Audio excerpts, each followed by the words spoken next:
নমস্কার বন্ধুরা, তো আজকের আমার একটা নতুন রেসিপি নিয়ে তোমাদের সামনে চলে এলাম। তো এই শাকটাকে কম বেশি তোমরা সবাই চিনতে পারছো। এর নাম আমাদের এখানে বলে গিমে শাক। হালকা তিতো, কিন্তু এই শাক সেদ্ধও খাওয়া যায়। আর যে আজকে রেসিপিটা মাছের ডিম দিয়ে বানাবো, সেটা গরম ভাতে একেবারে ফাটাফাটি। তো চলো স্টার্ট করি। শাকটা ফার্স্টে আমি কেটে নিচ্ছি। এই শাক যে কোনোভাবে সব রকমভাবে কেটে নেওয়া যায় না। এর বোটা আর পাতা নিতে হয়, বাদবাকি ডাঁটাগুলো ফেলে দিতে হয়। তো এইভাবে আমি সব কটা বেছে নেব। তো দেখো অনেক কটা শাক হয়ে গেছে, কিন্তু দেখতে অনেকগুলো। যখন রান্না করব একদম পুরো মিশে যাবে কড়ার মধ্যে। তো দেখো এত কটা হয়েছে। তো শাকটাকে আমি ভালো করে জলে আগে ধুয়ে নেব। আর কত বোটা বাদ গেছে দেখো, এইগুলো সবই বাদ দিয়ে দিতে হয়। এরপর আমি চলে যাই রান্নার দিকে। এখানে মাছের ডিম আছে। মাছের ডিমটাকে আমি ভালো করে জলে ধুয়ে নিয়ে রেখে দিয়েছি। আর সঙ্গে নিয়েছি একটা বড় পেঁয়াজ, একটা বড় টমেটো, একটা মাঝারি সাইজের আলু। আর শাকটাকে আমি ভালো করে কলের জলে ধুয়ে নিয়েছি। তো এবারে আমি হালকা একটু তেল দিয়ে দিলাম, দিয়ে একটু নুন দিয়ে দিলাম, দিয়ে হালকা একটু হলুদ গুঁড়ো দিয়ে দিলাম। কিন্তু মাছের ডিমে আমি কোনো রকম এখনও নুন বা হলুদ মাখাইনি। তার কারণ হলো, আলাদাভাবে যদি মাখাই তাহলে তরকারিটা অত্যাধিক নুন হয়ে যাবে। আমি একবার কড়ার উপর হালকা তেলের উপরে দিয়ে মাছের ডিমটাকে আমি ভালো করে ভেজে নেব। এর ফলে কী হবে জানো তো, যে তরকারিতে খুব বেশি নুন হয়ে যাবে না। সব ধরনের তিতো আমি খেয়ে দেখেছি, বা আমাদের ফ্যামিলি সবাই খায়, কিন্তু এই গরমের সময় এই গিমে শাকটা অত্যাধিক পরিমাণে দেখা যায়।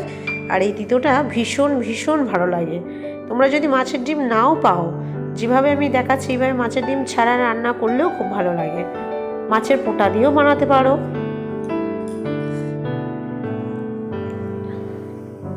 তো মাছের ডিমটা দেখো কত সুন্দর ঝুরো ঝুরো করে ভেজে নিয়েছি। আরেকটু কড়া করে ভেজে আমি এটাকে তুলে নেব।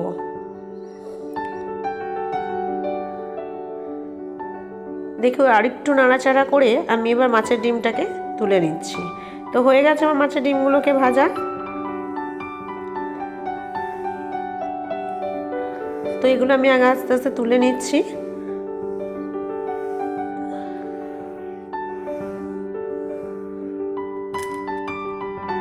তো মাছের ডিমগুলো আবার তোলা হয়ে গেলে কড়াই বেশ কিছুটা তেল দিয়ে দিলাম, দিয়ে গোটা পেঁয়াজটা দিয়ে ভালো করে আগে পেঁয়াজটা ভেজে নেব আমি নেড়ে চেড়ে।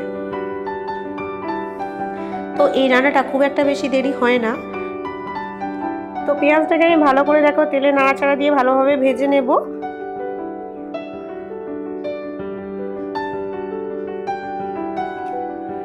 পেঁয়াজটা হালকা লাল লাল করে ভাজা হয়ে গেলে এরপর কেটে রাখা আলুগুলো এতে দিয়ে দেব, দিয়ে ভালো করে আমি এটা নেড়ে চেড়ে নেব।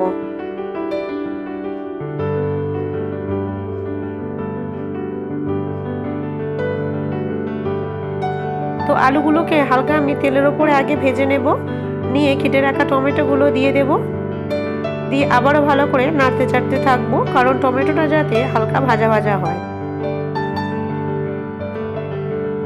তো এরপর আমি পরিমাণ মতো নুন দিয়ে দিলাম, দিয়ে ভালো করে এটাকে এবার কষতে থাকতে হবে।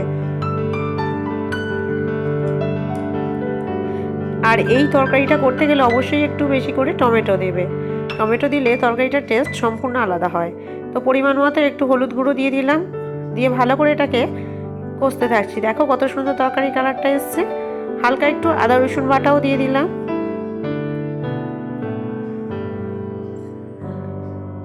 দিয়ে কষতে কষতে দেখো টমেটোটা কত অর্ধেকটা আমার সেদ্ধই হয়ে গেছে। এরপর আমি দিয়ে দিলাম মাছের ডিমগুলো, দিয়ে ভালো করে নেড়ে চেড়ে কষে নেব। এরপর দিয়ে দিচ্ছি আমি গুঁড়ো লঙ্কা, দিয়ে আবারও ভালো করে নেড়ে চেড়ে নেব।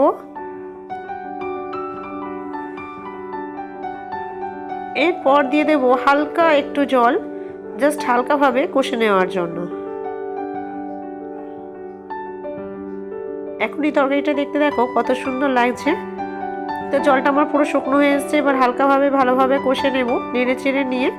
এরপর ফাইনালি আমি জল দেবো। এতে কিন্তু আলু আমার অর্ধেক সেদ্ধ তো হয়েই গেছে, কিন্তু এখনও তো আমার আসল জিনিসই বাকি, সেটা হলো শাকটা দেওয়া। তো দেখো আমি জলটা দিয়ে দিচ্ছি। জলের পরিমাণ ঠিক আমি এতটাই রাখবো, আলুটা সেদ্ধ হলেও আরেকটু ভালোভাবে সেদ্ধ হওয়া দরকার। আর এখনও আমার শাক দিতে বাকি, তো শাকটা আমি দিয়ে দিলাম।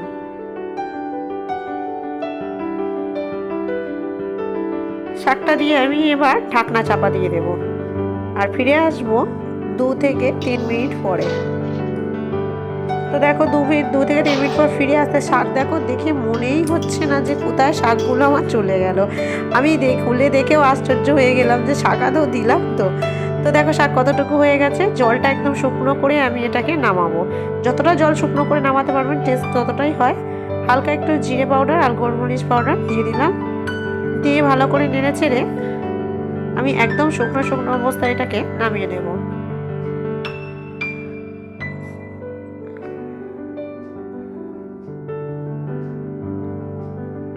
পুরো শুকনো হয়ে এসছে, তেল ছেড়ে এসছে, তোমরা দেখতেই পাচ্ছ। এরপর আমি হালকা করে একটুখানি টেস্ট করে নিয়েছিলাম নুনটার জন্য, তারপরে এটাকে নামিয়ে নিচ্ছি। তো দেখো ফাইনালি আমার এই রেসিপি রেডি। তো এই গিমি শাকের রেসিপির ভিডিও কেমন লাগলো অবশ্যই তোমরা কমেন্ট বক্সে জানাবে। ভালো লাগলে প্লিজ একটা লাইক দিয়ে প্রচুর শেয়ার করো, চ্যানেলটা সাবস্ক্রাইব করো, অবশ্যই আমাদের পাশে থেকো। চলো বন্ধুরা, টাটা, আবার দেখা হবে অন্য রেসিপি অন্য ভিডিওতে। তো প্লিজ তোমরা অবশ্যই বাড়িতে এটা বানিয়ে ট্রাই করে আমাকে কমেন্ট বক্সে জানাবে কিন্তু।